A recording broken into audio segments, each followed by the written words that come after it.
Let's see what your prediction is for the semi, the quarterfinals, and all that. And it's very interesting because you've gone for Edinburgh in second. I don't know what you're pointing at there, but Leinster, Edinburgh, Ulster, Munster is the home quarterfinals, and then you've got the Stormers, the Bulls, the Sharks, and then Glasgow way down at the bottom. Very interesting. Let's see what Bob thinks, and of course, Bob's not going to point. He's too classy for that. And so here, in fact, he's not even there. I've got Leinster, Ulster, Glasgow, and the Stormers, and then Munster are the away quarters with the Sharks, Edinburgh, and the Bulls. Interesting, Bobby, and that that you reckon there's going to be some home South African quarterfinalists. Well, I think so. I think one, it'll be good for the tournament, but I do think the Stormers with a good run in have got a chance to nip into that top four. So I think everybody else, when I looked at it, I said of the three games, let's say they're winning two.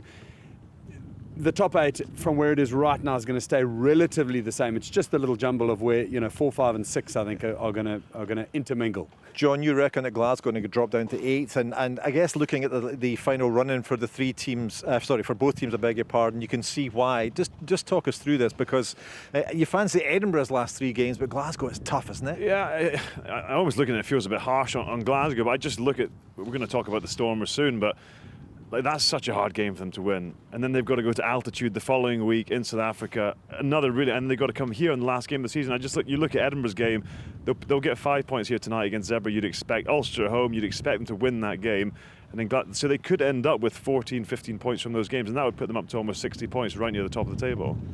I mean, Bobby, you think that it is going to be tough for both sides, but of course, the Stormers this evening, they're going to fancy their chances. They're going so well. I think so. They've had a couple of wins on the bounce. 8 of the last 10, 5 in a row. They had a bit of an anomalous sort of loss. John Dobson's brought back a very, very strong front row, which we know. They've played badly when the scrum's going backwards. When they've got a good solid pack and line out and driving more, then the backs light it up a little bit with that forward momentum. So I think that they would sort of put them, I know the bookies got them at a sort of 8 or 9 points, I would say around there, maybe a 10-point cushion, but they're still going to have to play for it.